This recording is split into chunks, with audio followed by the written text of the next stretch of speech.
Amreli civil hospital અને ત્યાં કાર્યરત રેડ ક્રોસ બ્લડ બેંક દ્વારા માનવતાને નેવે મૂકીને ગરીબ દર્દીઓ પાસેથી નાણાં ખંખેરવા આવતા હોવાનો આક્ષેપ સામે આવ્યો છે. ખાસ કરીને થેલેસેમિયા અને કેન્સર જેવા ગંભીર રોગોથી પીડિત દર્દીઓને અને તેમના પરિવાર માટે બ્લડ બેંક જાણે લૂંટ ચલાવવાનું સાધન બની ગયું હોય તેવું દ્રશ્ય સામે આવ્યું છે. થેલેસેમિયા પીડિતો માટે રક્ત મફત હોવા છતાં 1,000 રૂપિયા વસૂલવામાં આવ્યા હતા.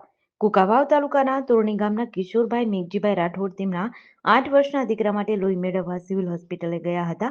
તેમના દીકરાને થેલેસેમિયાની ગંભીર બીમારી છે, જેના માટે સરકારની નિયમો મુજબ રક્ત મફત આપવામાં આવે છે. જોકે અમરેલી સિવિલ હોસ્પિટલમાં રક્ત ઉપલબ્ધ ન હોવાનું જણાવી તેમને રેડક્રોસ બ્લડ બેંકમાં મોકલી દેવામાં આવ્યા હતા. ત્યાં કિશોરભાઈએ પોતાની સિવિલ હોસ્પિટલની થેલેસેમિયા બુક બતાવી વિનંતી કરી હોવા છતાં તેમની પાસેથી 1,000 રૂપિયા વસૂલવામાં આવ્યા હતા. એક મજૂરી કરી ગુજરાન ચલાવતા પરિવાર પાસે આટલી મોટી રકમ વસૂલવી એ માનવતાની દ્રષ્ટિએ ખૂબ જ શરમજનક ઘટના છે. બીજી તરફ બાબપુર ગામથી આવેલા અન્ય એક વ્યક્તિના પરિવારમાં કેન્સરની બીમારી હોવાથી તેઓ રક્ત લેવા ગયા હતા. જોકે પાછળથી રક્તની જરૂર ન જણાતા તેમણે બ્લડ કેન્સલ કરવાનું કહેતા રેડક્રોસ બ્લડ બેંક દ્વારા તેમની પાસેથી પણ 300 રૂપિયા પ્રોસેસિંગ ચાર્જના નામે વસૂલાયા હતા. આશ્ચર્યજનક વાત એ છે કે બ્લડ ડોનર સિવિલ હોસ્પિટલમાં રક્તદાન કરે છે, છતાં ચાર્જ રેડક્રોસ બ્લડ બેંકમાં વસૂલવામાં આવે છે. અહીં સવાલ એ ઊભો થાય છે કે શું સરકારી નિયમો મુજબ થેલેસેમિયા દર્દીઓને મળતું મફત રક્ત અમરેલીમાં માત્ર કાગળ પર જ છે? સિવિલ હોસ્પિટલ અને રેડક્રોસ બ્લડ બેંક વચ્ચેના આ વ્યવહારમાં દર્દીઓને કેમ લૂંટવામાં આવે છે? શું સ્થાનિક તંત્ર આ ગંભીર બેદરકારી સામે કોઈ કડક પગલાં લેશે? આવા ગંભીર મુદ્દાઓ પર આરોગ્ય મંત્રી અને સ્થાનિક કલેક્ટર દ્વારા તપાસ કરવામાં આવી અને ગરીબ દર્દીઓને ન્યાય મળે તે અત્યંત અનિવાર્ય છે. કિશોરભાઈ મેઘજીભાઈ રાઠોડ, હા, ગામ તોરી, જિલ્લો અમરેલી, કુંકાવ તાલુકો.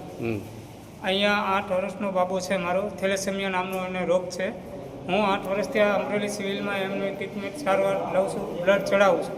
આજે અહીંયા અમરેલી સિવિલની અંદર મને બ્લડ ઓ પોઝિટિવ નથી એમ કહેવામાં આવ્યું. પછી એક ભાઈ આવ્યા મારી સાથે અને રેડક્રોસ બ્લડ બેંક છે ત્યાં અમે ગયા એ ભાઈ સાથે. અને એ રેડક્રોસ બ્લડ બેંકવાળા સાહેબે એમ કીધું કે ભાઈ 1,000 રૂપિયા થશે ઓ પોઝિટિવનું.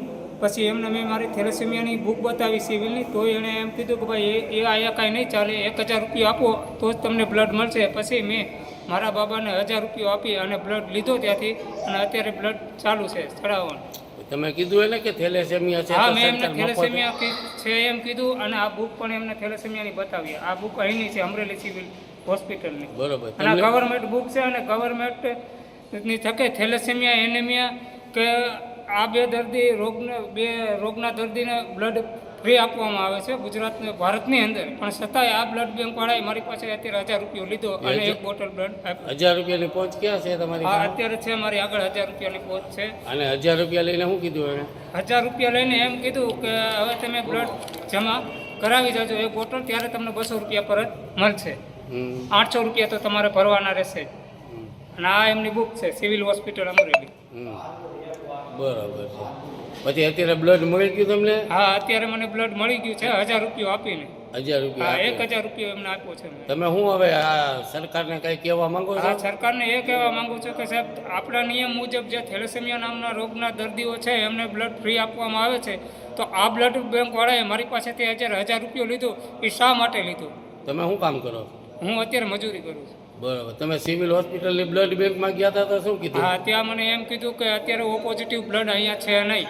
પછી ના છૂટકે મારા બાબાને બ્લડ ચડાવવાનું હતું, એટલે એક ભાઈ મારી સાથે આવ્યા અને રેડક્રોસ બ્લડ બેંકમાં ગયા. તેણે કીધું કે ઓ પોઝિટિવ બ્લડના 1,000 રૂપિયા થશે.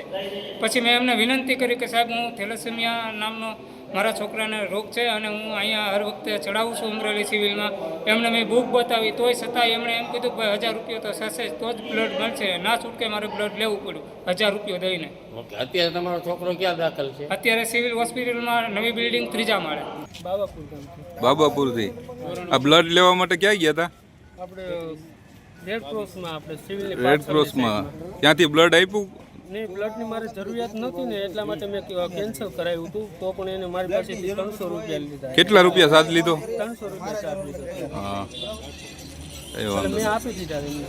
હા, શેનો ચાર્જ લીધો એ કઈ જણાવ્યું તમને? એમણે એમ કીધું અમારે જે આ બ્લડ કમ્પ્લીટ કરવાની જે પ્રોસેસ થતી હોય એની અમારે આ બ્લડની ચાર્જ થાય એટલે. બ્લડની બોટલ આપી તમને? બ્લડ કેના માટે લેવા ગયા હતા? તોય ચાર્જ લીધો એમનો? હા એમને લીધું. બ્લડ કેના માટે લેવા ગયા હતા તમે? કેન્સર છે મારા શાળાને, હા એના માટે હું બ્લડ અહીંયા લેવા ગયો હતો. એટલે મારે જરૂરિયાત નહોતી, એટલે મેં ફરી વાર એમ કીધું મારે જરૂરિયાત નથી, એટલે કે તો તમારે 300 રૂપિયા જે મારી આ પ્રોસેસ થાય બ્લડ કમ્પ્લીટ કરવાની. તમે ડોનર ક્યાં આપ્યા? સિવિલમાં આપ્યા?